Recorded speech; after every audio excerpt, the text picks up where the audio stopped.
Hello friends, कैसे हैं आप लोग। आई एम श्योर अच्छे होंगे और मैं भी अच्छा हूँ। ये तो मेरी टैग लाइन है, तो मुझे बोलना ही था। और हाँ, आज मुझे आना ही था बिकॉज इतनी बड़ी बात हो रही है मार्केट में, और मैं ना आऊँ और आपको अपडेट ना करूँ, ऐसा तो हो ही नहीं सकता, राइट। एंड आपका मेरे चैनल पे स्वागत है। मैं हूँ आपका जीनी, एंड इस चैनल का नाम है योर इन्वेस्टमेंट जीनी।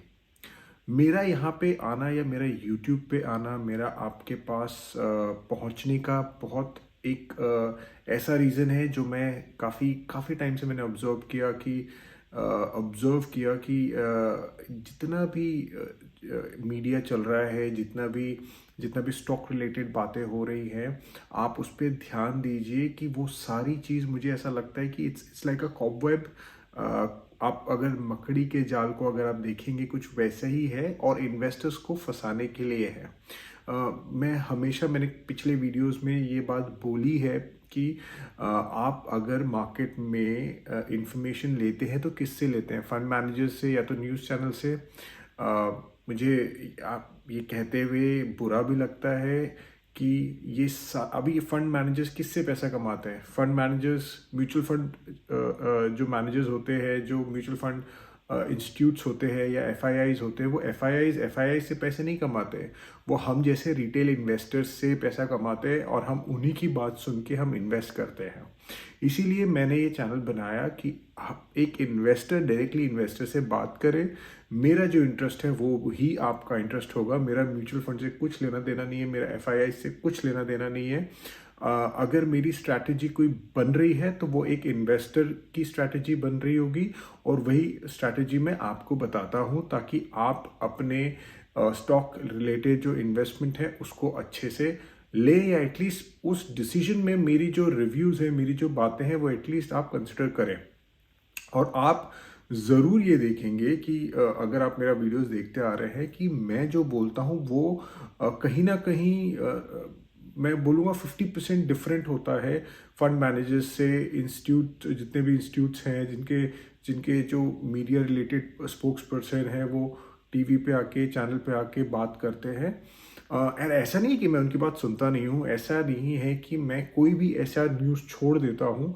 आप बिलीव नहीं करेंगे, it takes a lot many hours to research, listen to everyone. भले ही वो कुछ भी बता रहा हो, बट अगर वो न्यूज़ है तो एक बार आपके नज़रों से वो या मेरे कानों से वो जाती ही है 100%। अब मेरा क्या काम रहता है, मेरा काम ये रहता है कि वो सारी न्यूज़ से एक इन्वेस्टर के हिसाब से क्या न्यूज़ इंपॉर्टेंट है और क्या व्यूज़ इंपॉर्टेंट है, ये दोनों चीज़ आपके सामने रखना। ठीक है, तो इसीलिए अगर आपने अभी तक इस चैनल को सब्सक्राइब नहीं किया है तो कर लीजिए, बहुत बड़ी गलती है। बिकॉज ऐसा लग रहा है पिछले 10-12 वीडियो से कि आपको नीचे भगवान है। मैं जो भी बोल रहा हूँ वो सही हो रहा है कहीं ना कहीं। अगर मैंने लास्ट वीडियो में आप देखेंगे, प्लीज़ जाके देख लीजिएगा।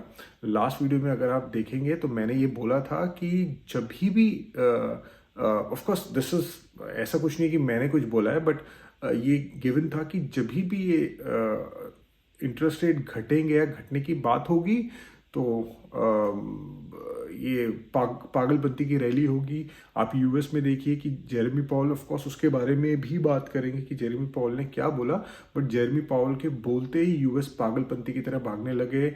हमारे मार्केट अभी तक ओपन नहीं हुए हैं जब मैं वीडियो बना रहा हूँ, बट फिर भी दिखा रहा है कि सारे मार्केट ऑफ कोर्स हाई पे खुल रहे हैं। वो बात तो अलग है, वो बात तो एक ये भी बात है, और एक ये भी बात है कि कल ही मैंने वीडियो बनाया था कि अब मार्केट ऑल टाइम हाई जा रहा है तो क्यों जा रहा है, और अगर ये ऐसे ही कंटिन्यू होता है तो ऑफ कोर्स इंटरेस्ट रेट नीचे गिरेंगे, और इंटरेस्ट रेट नीचे गिरेंगे तो क्या होगा। लेकिन देखिए, मुझे ऐसा लगता है कि ये एक ऐसी चीज़ है कि अब अभी हम खुशियां बना रहे हैं, लड़का लड़की ने एक दूसरे को देख लिया है। समझ लीजिए कि अगले साल रेट घटने भी लग जाएंगे तो लड़के लड़की की शादी भी हो जाएगी। आपको लग रहा है कि देन इट्स हैप्पी एंडिंग, नहीं, उसके बाद तो एक्चुअल लाइफ शुरू होती है। तो यहाँ पे भी वही है कि जब रेट कट होने लगेंगे उसके बाद क्या होगा, ये सोचने वाली बात है। बिकॉज सबको पता है कि रेट कट होंगे तो ऑफकोर्स मार्केट ऊपर जाएंगे, बट मार्केट ऊपर जाएंगे उसके बाद क्या, बिकॉज आज जो मार्केट ऊपर जा रहे हैं उन्होंने ऑलरेडी डिस्काउंट कर लिया है अगले साल का जो रेट कट्स है, बट उसके बाद क्या। आपको क्या लगता है रैली 2-2 साल 3-3 साल चलेगी? Absolutely not. तो उसमें आपको क्या करना चाहिए वो भी मैं कभी अगले 2-3 वीडियोस में बताऊंगा। बट आज का टॉपिक ये है कि फेड की जो मीटिंग है, हमारे जो जेरेमी, आप क्या बोले, ताऊ बोल दीजिए, दादाजी बोल दीजिए, बिकॉज इज प्रीटी एज्ड, उन्होंने क्या बोला है, मार्केट ने उस चीज को कैसे लिया है और एक इन्वेस्टर का क्या स्ट्रैटेजी होनी चाहिए। सबसे पहले देखते हैं कि जेरेमी पावल जी ने क्या बोला। देखिए, उन्होंने आ, आ, पहले वो जो बोलते थे वो बोलते थे कि 50-50 बता देते थे। पहले बोलते थे कि हाँ थोड़ा ठीक लग रहा है, बट हम हम पीछे नहीं हटेंगे, अगर कुछ ऊपर नीचे होगा तो हम ऑफ कोर्स इंटरेस्ट रेट बढ़ा देंगे। तो मार्केट को कंफ्यूजन में रहता था, डरता भी था, थोड़ा बढ़ता भी था। बट इस बार उन्होंने 50-50 नहीं 70-30 बता दिया कि बॉस, जितना हम एक्सपेक्ट कर रहे थे उतना तो नहीं है, but yeah it is somewhere down the line very close to what we are expecting. हमारा जो इन्फ्लेशन रेट है हम 2% की एक्सपेक्ट कर रहे हैं और अभी 3% है, बट अगले साल से हम रेट कट्स करना शुरू कर देंगे। बस इतना ही सुनना था मार्केट को और मार्केट ऊपर भागने लग गया। देखिए आप, और ये तीसरी बार कंटिन्यू कर रहे हैं, वो बढ़ा नहीं रहे ना घटा रहे। तो आपको अगर ऐसा लगता है कि अरे वो घटाना चाहिए था, ऐसा नहीं होता है। जब भी इंटरेस्ट रेट बढ़ते भी हैं तो आप देखिए बहुत स्टेडी बढ़ते हैं, और जब घटते हैं तो वो एक साथ नहीं घटने शुरू कर जाते हैं। First it keeps in level with previous rates at least 2-3 quarters के लिए या 2-3 महीने के लिए, उसके बाद फिर वो नीचे गिरना शुरू करते हैं। तो ये एक इम्पॉर्टेंट बात थी जेरेमी साहब की कि पहले तो उन्होंने एक अच्छी इंडिकेशन दे दी। दूसरी चीज़ उन्होंने ये बोला कि हम अगले साल से रेट कट शुरू करने जा रहे हैं। तो अभी उससे क्या होगा, देखिए सबसे पहली चीज़ है कि इतना सुनना ही बहुत था, अभी वो होगा नहीं होगा इज़ अ डिफरेंट स्टोरी। ठीक है, हमारे यहाँ पे कहते हैं ना कि बोल के खुश कर दो, बाद में होगा नहीं होगा देखा जाएगा। तो जेरेमी साहब ने of course he will do what he saying, but market को तो इतना ही सुनना था कि भाई हम अगले साल से रेट कट कर रहे हैं, जो कि मार्केट ऑलरेडी एंटिसिपेट कर रहा था। बट वो कहते हैं एक स्टैंप लग गया कि हाँ भाई इन्होंने भी बोल दिया है। तो वैसा ही कुछ हुआ है, उन्होंने बोल दिया है कि अगले साल से हम रेट कट शुरू कर देंगे। तो मार्केट ऑफकोर्स डिस्काउंट करने लगा अगले साल का। उसके बाद क्या हुआ है, एक मिनट, उसके बाद ये हुआ है कि ये भी बोल रहे हैं कि रेट कट अगले साल से क्यों होगा, बिकॉज एक ये भी बोलना है कि अगले साल इलेक्शंस है, और elections Joe Biden is not in a good place to win election और एटलीस्ट फाइट इलेक्शंस, बिकॉज उन्होंने जो जो डिसीजंस लिए हैं उससे इकोनॉमी को बहुत बड़ा धक्का लगा है। एंड ऑफकोर्स जब इकोनॉमी को धक्का लगता है तो नेशनल स्टेचर को धक्का लगता है, जो सिटीजन्स हैं उनको काफ़ी तकलीफ़ें सहनी पड़ती हैं, काफ़ी जॉब्स जाती हैं, there is lot of taxes, there is lot of holding back hands. कहने का मतलब ये कि ज़्यादा खर्चा नहीं करते हैं। तो ये सारी चीज़ है, और उन सब चीज़ों को लेके प्लस वॉर को लेके बहुत क्रिटिसाइज किया जा रहा है जो बाइडेन को। ऑफकोर्स जो फेड है उनका कहते हैं कि उनका जो डिसीजन है that is nothing to do with the government, but हम ये भी नहीं मान सकते कि थोड़ा सा भी it is not impacted. But down the line लोगों का ये कहना है, और मैं भी कहीं ना कहीं 10-15% तो मानता ही हूँ कि why next year, why specifically next year. Of course situation वैसी है, आप बोलेंगे अरे नंबर्स वैसे आ गए थे, ये आ गए थे, वो आ गए थे, बट हाँ देखो यहाँ पे भी होता है, वहाँ पे भी होता है। अगर आप यहाँ पर बोलेंगे कि RBI governor is working independently, read between the lines. Anyways, of course they work independently, they have their own policies, but somewhere down the line everyone gets affected by the government because you know how it works everywhere, right? So वो सारी चीज़ें हैं। तो एक तो ये बात थी, लेकिन आपको ये भी समझना पड़ेगा कि जो भी हो रहा है as an investor, as a stock market stake holder, ये हमारे लिए तो अच्छा ही है, चाहे चाहे किसके लिए भी अच्छा हो ना हो।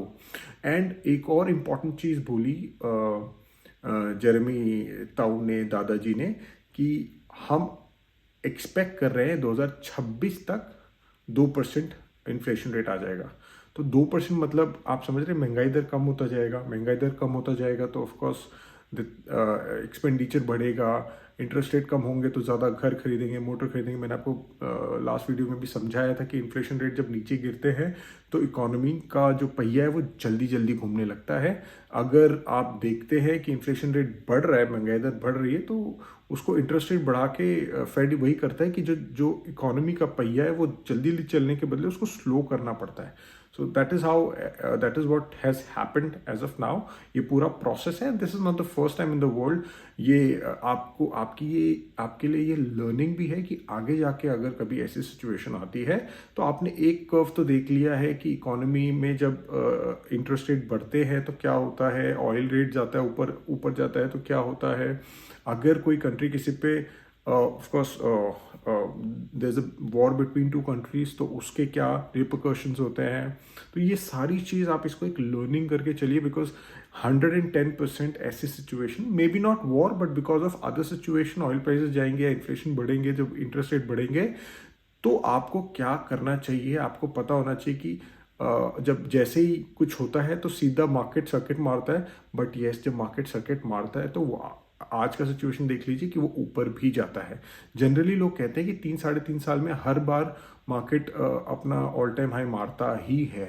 तो आपको ऐसा नहीं लगना चाहिए कि आई मिस द बस, तो सारे पैसे आप पैनिक में कहीं ना कहीं डाल दो या किसी भी स्टॉक में डाल दो या कभी भी डाल दो। आपको ये पता होना चाहिए कि ये एक सिचुएशन है, ऐसी सिचुएशन वापस आएगी। आप please hold back your horses, hold back your nerve, and उसके अकॉर्डिंगली आपको डिसीजन लेना चाहिए। ठीक है। एक और चीज़ है कि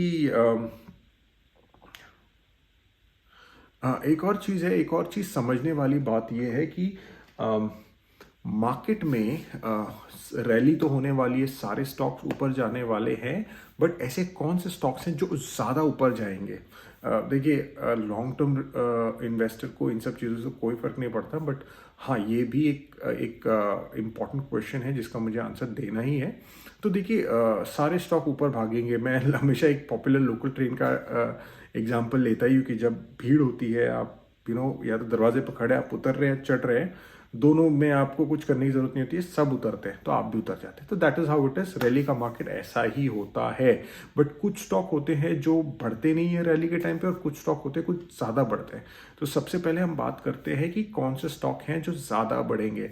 देखिए, वो स्टॉक हैं जो जब इंटरेस्ट रेट बढ़े थे तो सबसे ज़्यादा पिटे थे, वही अब सबसे ज़्यादा बढ़ेंगे। It can be auto industry, it can be housing industry, it can be anything which is related to interest rate अगर नीचे जाएंगे, अगर उनको इफेक्ट पड़ेगा तो वही वो स्टॉक्स हैं जो अच्छा करेंगे। जैसे कि बैंकिंग फाइनेंस हो गया, ठीक है, ये सारी जितने भी हैं ये अच्छा करने वाले हैं।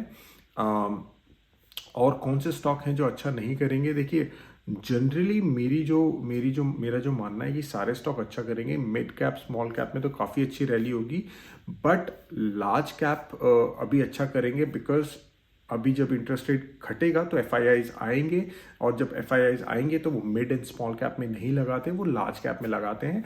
लार्ज कैप का ना चलने का भी रीज़न यही था कि एफआईआईज इन्वेस्ट नहीं कर रहे थे, और हम जो लोकल इन्वेस्टर्स हैं हमें लार्ज कैप अच्छे नहीं लगते, बिकॉज उसमें रिटर्न स्लो बनता है या तो ना के बराबर बनता है।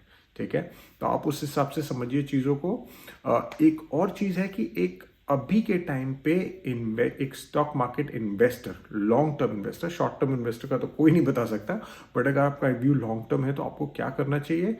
अभी आपको, अगर आपके पास 100 रुपये है तो मुझे ऐसा लगता है कि आपको 20 रुपये 25 रुपये, जो मेरी सेम स्ट्रैटेजी है, वो उतना ही डालना चाहिए। 75 रुपीज़ होल्ड करना चाहिए, बिकॉज आप समझिए कि कोई भी रैली कंटिन्यूस नहीं चलेगी, वो उनमें थोड़ा बम्प आता है, थोड़ा ब्रेक आता है, तो आप उस टाइम पे थोड़े पैसे और लगाएं, but do not invest all your money, because this is not the right time. Market is peeking up, this is the right time for profit booking.